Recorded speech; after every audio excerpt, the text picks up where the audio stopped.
¿Conoces esa sensación? Cruzas la puerta principal de una casa antigua, una que nunca habías visitado, y algo en tu pecho se afloja. Las tablas del suelo ceden ligeramente bajo tu peso. El aire transporta el aroma de madera envejecida, y algo que no logras identificar del todo. Antes de dar 3 pasos, tus hombros se relajan. Pero probablemente también hayas entrado en una casa completamente nueva, el doble de metros cuadrados, mejor aislamiento, electrodomésticos que prácticamente piensan por sí mismos, y se sentía como estar de pie en el vestíbulo de un hotel. Entonces, ¿qué tienen las casas antiguas que te envuelve de esa manera? ¿Y por qué las nuevas no pueden recrearlo? Si le hubieras preguntado a cualquier persona en una calle arbolada de Pasadena, California, alrededor de 1910, qué hacía un buen hogar, no habría hablado de metros cuadrados. Te habría mostrado el porche delantero, amplio, sombreado, con columnas cónicas hechas de piedra y madera local. El tipo de porche, donde podías sentarte con un vaso de limonada y saludar a cada vecino que pasaba caminando. Eran bungalows artesanales, y fueron construidos sobre una filosofía que suena casi radical para los estándares de hoy. La idea era simple. Cada centímetro de un hogar debía servir un propósito, y cada superficie debía ser tocada por una mano humana. El movimiento surgió de la tradición británica de artes y oficios, defendida por figuras como William Morris y el diseñador de muebles Gustav Stickley, quien publicó su propia revista llamada The Craftsman desde 1901 hasta 1916. En el sur de California, los arquitectos Charles y Henry Green tomaron esos principios y crearon algo únicamente americano. Sus casas eran modestas en tamaño, pero cargadas de intención. Entrabas directamente a la sala de estar, sin la pretensión de un gran vestíbulo.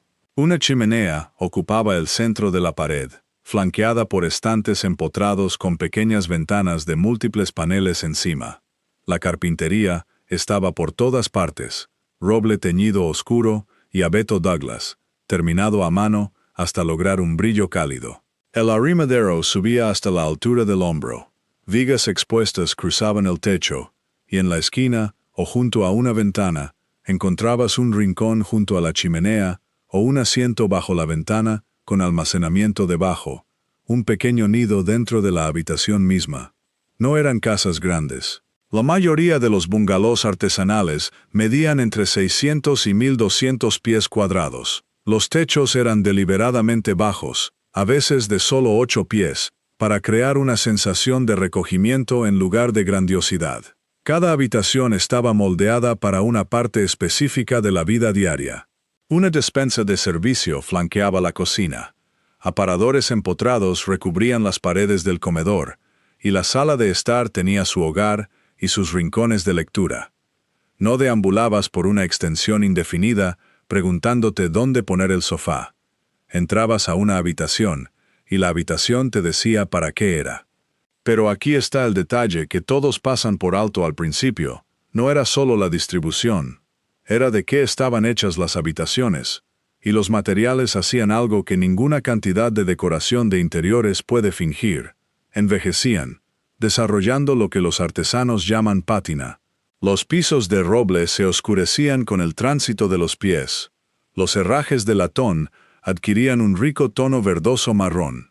Las paredes de yeso aplicado a mano sobre listones de madera desarrollaban grietas capilares que te decían exactamente qué edad tenían, y de algún modo las hacían más hermosas por ello. Estas casas no pretendían parecer nuevas para siempre. Fueron diseñadas para envejecer con gracia, acumulando la evidencia de las vidas vividas dentro de ellas. Hay otro elemento de estas casas antiguas que se pasa por alto, y no tiene nada que ver con lo que hay dentro de las paredes. Es el porche delantero. Antes de que el aire acondicionado se volviera estándar en los años 50 y 60, el porche no era un añadido decorativo. Era la extensión de la sala de estar hacia el vecindario. En las tardes de verano, las familias se sentaban afuera porque la casa estaba demasiado calurosa para quedarse dentro. Los niños jugaban en la acera al alcance del oído.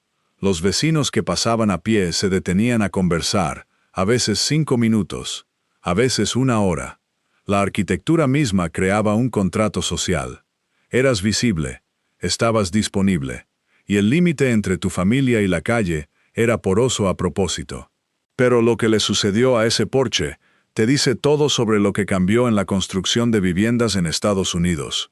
Los bungalows artesanales lo hacían explícito con sus porches profundos y sombreados y sus amplios aleros voladizos. Las columnas del porche a menudo estaban construidas con piedra local en la base, estrechándose hacia gruesos postes de madera, dándole a toda la estructura una sensación arraigada y permanente. Las mecedoras y los columpios de porche no eran accesorios. Eran muebles construidos para un ritual diario que conectaba al hogar con el mundo exterior. Cuando el desarrollo suburbano movió el garaje al frente de la casa y empujó los espacios habitables hacia atrás, algo cambió. Ese generoso porche delantero se redujo a un pequeño escalón de concreto. Una terraza en el patio trasero lo reemplazó como el espacio exterior de la familia. Privado, cercado, invisible desde la calle. En una sola generación, la casa le dio la espalda al vecindario, y las familias perdieron una pieza de arquitectura que silenciosamente había mantenido unidas a las comunidades durante décadas. ¿Alguna vez has notado cómo las fotografías antiguas de porches delanteros parecen contener todo un mundo? La barandilla cubierta con una colcha aireándose, el gato en el escalón de arriba, la abuela desgranando guisantes en un tazón sobre su regazo. Esas imágenes no son solo encantadoras.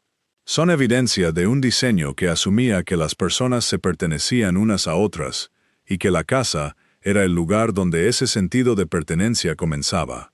Dentro de esas casas antiguas, la cocina contaba su propia historia. Rara vez era la habitación más grande. En la mayoría de las casas anteriores a la guerra, la cocina era una galera o un rectángulo modesto, situado hacia la parte trasera de la casa, a menudo con una sola ventana sobre el fregadero que daba al tendedero o al huerto. Las encimeras eran de madera o laminado. Los gabinetes no cerraban suavemente. Una estufa de hierro fundido se apoyaba contra la pared como un ancla. Pero la cocina funcionaba. Funcionaba porque estaba diseñada alrededor de un conjunto de movimientos que no habían cambiado en siglos. Te parabas en el fregadero, te girabas hacia la estufa, alcanzabas el estante. Todo estaba al alcance del brazo. La habitación no necesitaba impresionar a nadie, porque no era una pieza de exhibición. Era un espacio de trabajo. Y la persona que más la usaba normalmente había desgastado un camino liso en el suelo, desde la nevera hasta la tabla de cortar y hasta la mesa. Las cocinas modernas son espectaculares en comparación. Encimeras de cuarzo, electrodomésticos de acero inoxidable, islas del tamaño de botes pequeños, pero muchas de ellas están diseñadas más para admirarlas que para cocinar en ellas.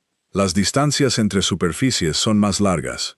El almacenamiento está más alto, y como la cocina se abre directamente hacia la sala de estar, el desorden de cocinar siempre está a la vista, lo que significa más tiempo limpiando y menos tiempo sentándose. Hay una razón por la que la frase, el corazón del hogar, todavía se asocia con las cocinas. Pero en una casa antigua, la cocina se ganaba ese título a través del uso diario, no a través de un anuncio inmobiliario. Pero no necesitas saber nada de esa historia para sentirla cuando entras. Tu cuerpo lo sabe antes de que tu cerebro lo procese. La investigación en psicología ambiental ha descubierto que las personas se sienten más cómodas en espacios que parecen habitados, porque las señales visibles de presencia humana, superficies desgastadas, pátina, objetos acumulados en capas, todo eso señala seguridad, continuidad y pertenencia. Una habitación prístina e intacta puede en realidad crear una inquietud de bajo nivel porque tu sistema nervioso la interpreta como territorio desconocido. Una casa antigua, con sus suaves imperfecciones y texturas acumuladas, envía la señal opuesta. Alguien vivió aquí, alguien se quedó, y el espacio todavía lleva su presencia. Es seguro quedarse también. Y luego está el olor, que es donde la ciencia se vuelve genuinamente interesante. Las casas antiguas casi siempre llevan un aroma que les pertenece por completo. No es exactamente a humedad, aunque puede inclinarse en esa dirección. Es madera envejecida, liberando décadas de aceites absorbidos, yeso seco y libros viejos, y el fantasma de una chimenea que no se ha encendido en años. Materiales como la madera, el yeso y la piedra actúan como esponjas, absorbiendo y liberando lentamente años de cocina, humo de velas, humedad y la química particular de las personas que vivieron allí. Estos aromas activan recuerdos que quizás ni siquiera conservas conscientemente. El olor de la casa de tu abuela, un pasillo de iglesia que visitaste de niño, tu primer apartamento, con el radiador que traqueteaba cada mañana de invierno. La construcción nueva huele a pintura fresca, adhesivo y materiales sellados de fábrica. Es limpio, pero también es emocionalmente vacío. Pero el olor es solo el comienzo. Lo que escuchas dentro de las paredes cuenta una historia aún más profunda. La diferencia se extiende a lo que escuchas, o más bien, a lo que no escuchas. Las paredes de yeso y listones, el estándar en casas construidas antes de los años 50, son significativamente más densas que el panel de yeso moderno. Absorben el sonido de una manera que la placa de yeso simplemente no puede igualar. Cuando cierras una puerta en una casa con paredes de yeso, escuchas un golpe sólido. Cuando cierras una en una casa con panel de yeso, escuchas un clic hueco. Los viejos pisos de madera maciza, tablones de roble o arce colocados sobre subsuelos gruesos, crujen bajo tu peso. Ese crujido es parte del encanto. También es evidencia de algo sustancial bajo tus pies. Los pisos de ingeniería modernos, a menudo una fina capa sobre material compuesto, son más lisos y silenciosos, pero se sienten más ligeros, casi huecos, cuando caminas sobre ellos. Incluso la forma en que la luz se mueve a través de una casa antigua es diferente. Las ventanas en casas más antiguas son más pequeñas, a menudo con jambas profundas y paneles divididos. La luz del sol no inunda, se filtra, llega en manchas y se mueve por la habitación durante el día, como un visitante lento y silencioso. El vidrio original, si sobrevive, tiene pequeñas imperfecciones, ondulaciones y ondas que desvían la luz ligeramente y la suavizan. Las ventanas modernas están diseñadas para la máxima eficiencia. Paneles más grandes, mejor aislamiento, revestimiento ultravioleta, hacen su trabajo de manera brillante. Pero la luz que dejan entrar es plana, uniforme y clínica. No hay misterio en ella. Ahora, nada de esto significa que las casas antiguas sean objetivamente mejores lugares para vivir. Pueden ser frías en invierno, sofocantes en verano, costosas de calentar y llenas de dolores de cabeza de mantenimiento que harían llorar a un propietario moderno. El cableado a menudo está desactualizado, la fontanería tiene opiniones propias, y hay una razón por la que el aislamiento de asbesto ya no está en la lista de deseos de nadie. Pero algo pasó entre esos bungalows artesanales, hechos a mano, y las casas que construimos hoy. Y entender lo que cambió ayuda a explicar por qué tantas personas sienten un anhelo que no logran articular del todo cuando están de pie en una casa antigua. La historia continúa después de la Segunda Guerra Mundial, cuando Estados Unidos enfrentó una crisis habitacional sin precedentes en su historia. Millones de veteranos estaban regresando a casa, casándose y formando familias, y casi no había dónde vivir. Un informe del Comité del Senado de 1947 describía a soldados que regresaban y sus familias apiñados en garajes, gallineros, cobertizos de carbón e incluso congeladores convertidos. Un periódico de Oklahoma publicó un anuncio de un gran congelador comercial con la nota de que podía acondicionarse para vivir en él. Familias desesperadas dormían en barracones Quonset y graneros reconvertidos por todo el país. Lo que sucedió después reformó no solo la casa americana, sino la idea americana del hogar en sí. Entra William Leavitt. En 1947, Leavitt y su padre Abram compraron 4,000 acres de antiguos campos de papa en el condado de Nassau, en Long Island. Su plan era construir viviendas asequibles a una escala que el país nunca había visto, usando un método tomado de la industria automotriz, en lugar de que un equipo construyera una casa a la vez. Levitt dividió el proceso de construcción en 27 pasos distintos y entrenó a 27 equipos especializados. Un equipo colocaba los cimientos, el siguiente levantaba las paredes, otro se encargaba de la fontanería, otro hacía el cableado eléctrico. Cada equipo se movía de lote en lote, realizando la misma tarea una y otra vez, como una línea de ensamblaje extendida por todo un vecindario. En su máxima producción, Levitt & Sons completaban una casa nueva cada 16 minutos. Las primeras casas de Levittown eran estilo Cape Cod, 4 habitaciones, aproximadamente 800 pies cuadrados, sin sótano. Se vendían por $7,900, y los veteranos podían comprar una sin enganche y pagos mensuales de unos $60. En 2 días desde el anuncio, más de la mitad de las casas planificadas ya estaban reservadas. Las 2,000 casas originales se expandieron a más de 17,000 para 1951, proporcionando hogar a aproximadamente 84,000 personas. Levittown resolvió un problema real y urgente. Familias que habían estado durmiendo en barracones Quonset y graneros reconvertidos, de repente tenían una cocina, una sala de estar, un patio y una lavadora. Pero las concesiones se hicieron visibles casi de inmediato. Las casas eran tan similares que algunos residentes supuestamente entraban en la equivocada por accidente. Un habitante suburbano de más edad en aquella época ofreció una evaluación directa de la construcción sobre losa. Sin sótano, dijo, no es una casa. Y aunque nadie podía discutir la asequibilidad, lo que Levittown ganó en velocidad, lo sacrificó en carácter. Aquí es donde la historia da un giro. Aquí es donde la historia da un giro que nadie esperaba. Porque el modelo de Levittown no solo dio forma a un suburbio, reformó todo el país. Las plantillas establecidas en aquellos campos de papa de Long Island se extendieron a desarrollos por toda América. Para mediados de los años 50, casi una cuarta parte de todos los estadounidenses vivía en los suburbios. Para el año 2000, esa cifra había llegado a la mitad, y con cada nueva ola de desarrollo, las casas se hacían más grandes, la construcción se aceleraba y los materiales se hacían más ligeros.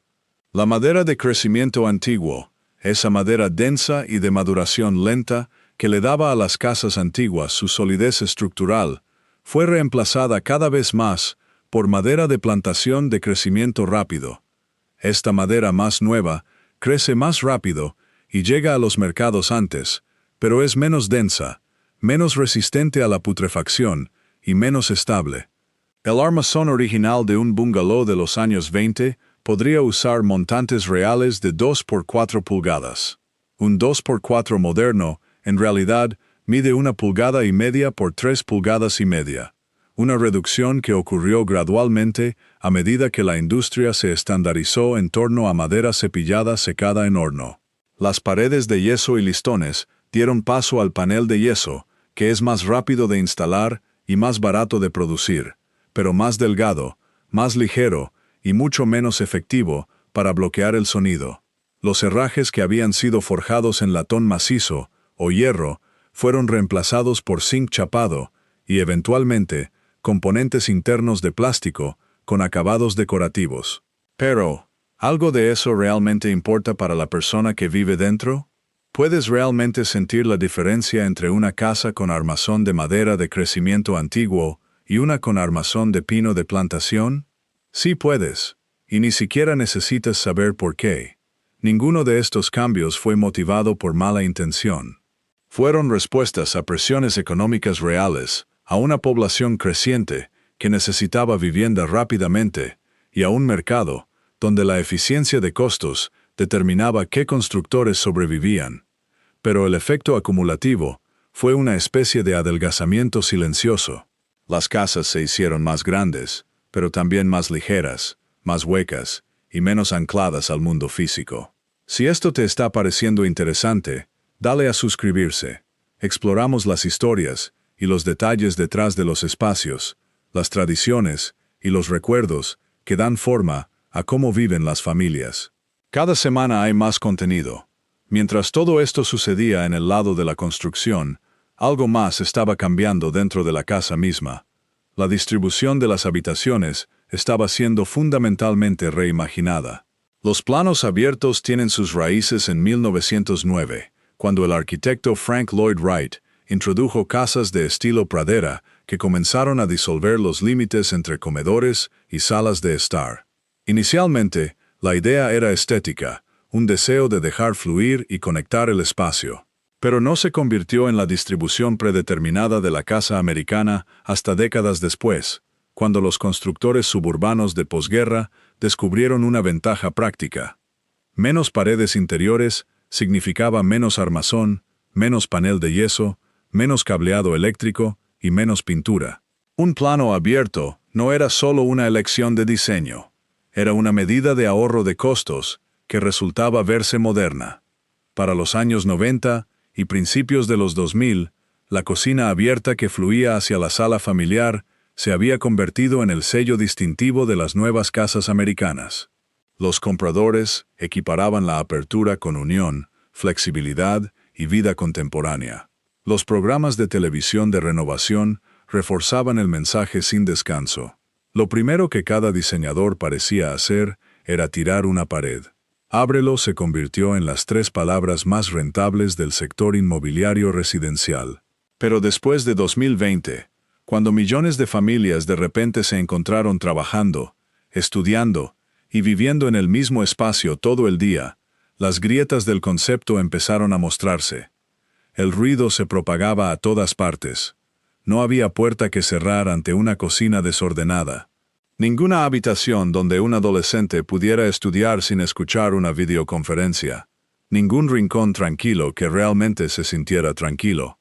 Los propietarios empezaron a expresar algo que los diseñadores habían susurrado durante años. Los planos abiertos podían sentirse vastos, expuestos y extrañamente solitarios. Una de las principales críticas era la enorme dificultad de hacer que un diseño abierto se sintiera acogedor.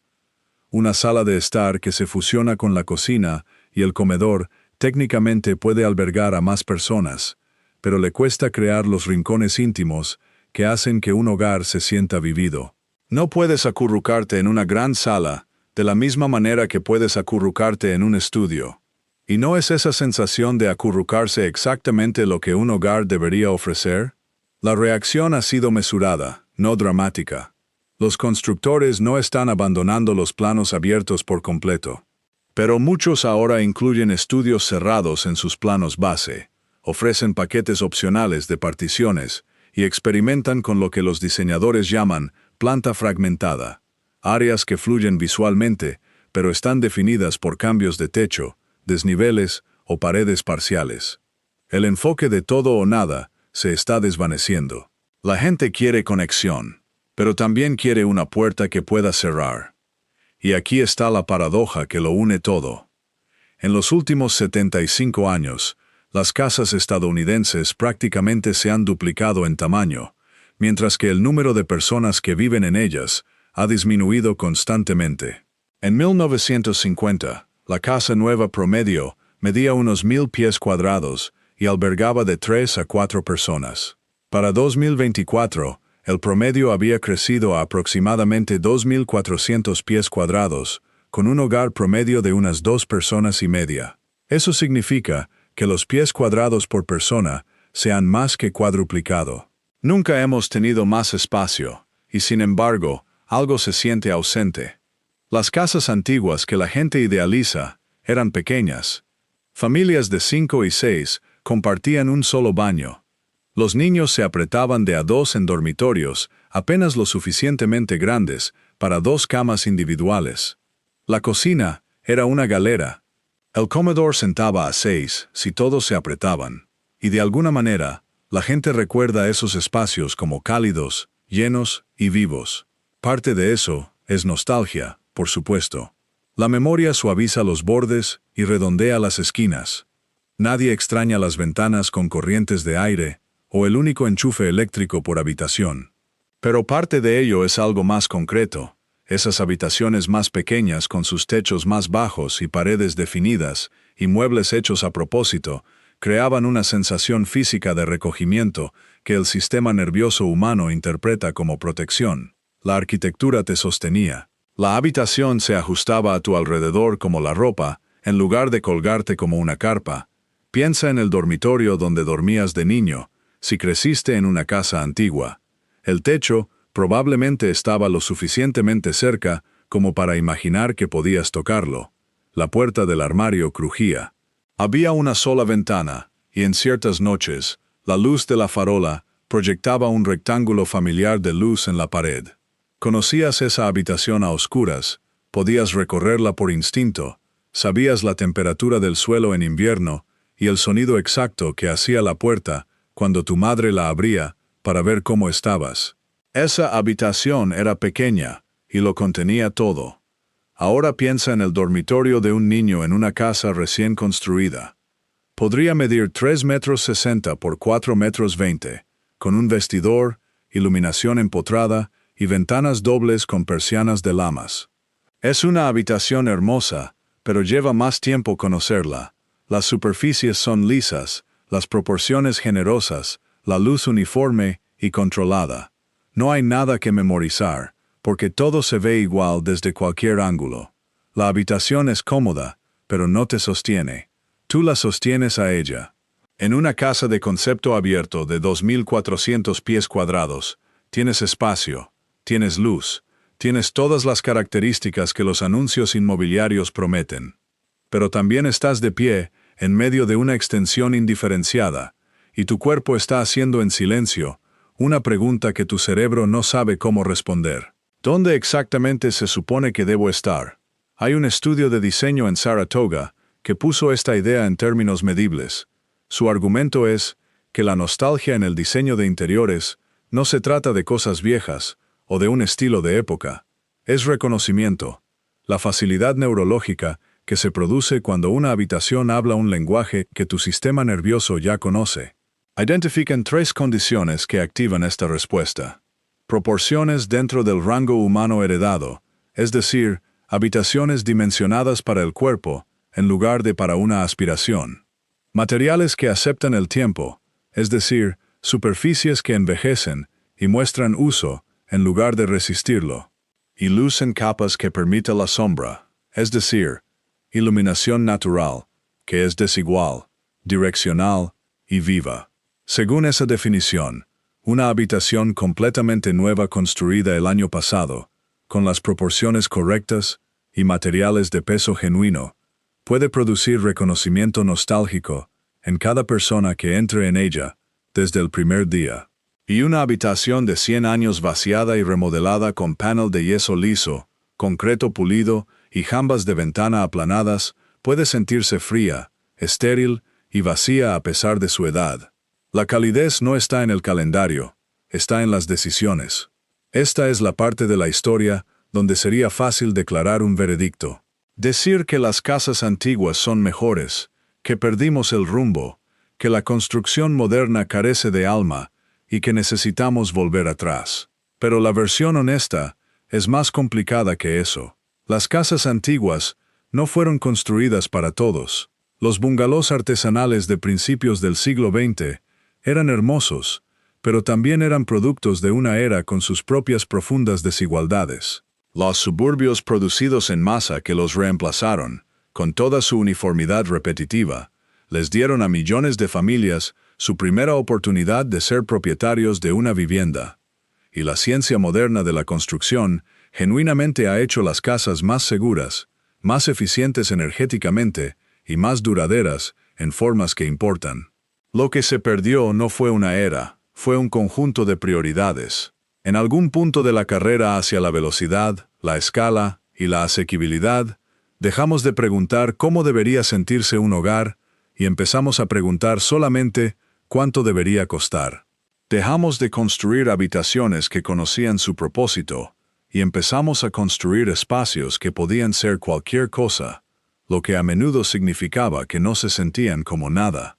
Reemplazamos materiales que cargaban el peso del tiempo con materiales diseñados para resistirlo. Y al hacerlo, construimos casas que se negaban a envejecer, lo que también significa que nunca llegan a sentirse del todo vivas. La cocina de tu abuela probablemente era diminuta, encimeras de laminado, gabinetes que no tenían bisagras de cierre suave. Pero la ventana sobre el fregadero enmarcaba el patio trasero de una manera precisa, y la luz de la tarde caía de un modo que hacía brillar toda la habitación. Había un cajón que se atascaba un poco, y ella sabía exactamente cómo tirarlo. El piso de linóleo estaba desgastado en un camino, desde la estufa hasta la mesa, y podías trazar la ruta que sus pies habían recorrido 10.000 veces. Eso no es una técnica de construcción, eso es el tiempo hecho visible, y es lo único que ningún constructor, por más hábil que sea, puede instalar el primer día. Pero pueden construir un hogar que esté listo para recibirlo. Un hogar con habitaciones que tienen nombres y propósitos, con molduras lo suficientemente anchas para proyectar una sombra, con pisos que se oscurecerán y puertas que aprenderán la forma de tu mano, con un asiento bajo la ventana donde un niño se acurrucará con un libro. Y recordará, 30 años después, cómo se sentía la luz en una tarde de martes. Las casas antiguas que se sienten como un abrazo cálido, no nacieron así, se convirtieron en eso lentamente, a través de la acumulación de días ordinarios. La pregunta para todos los que construyen o compran una casa hoy, no es si la casa es nueva o vieja, es si la casa está lista para convertirse en algo, si las paredes son lo suficientemente gruesas para contener un recuerdo, si los pisos marcarán el camino que más recorres, si dentro de 50 años, alguien cruzará la puerta principal por primera vez, respirará hondo, y sentirá cómo sus hombros se relajan. Eso no es nostalgia, eso es arquitectura haciendo lo que siempre debió hacer. Crear un lugar que se sienta tuyo, incluso antes de que lo sea. Si quieres explorar más sobre los detalles ocultos que dieron forma a cómo vivían las familias estadounidenses, ese video está en tu pantalla ahora.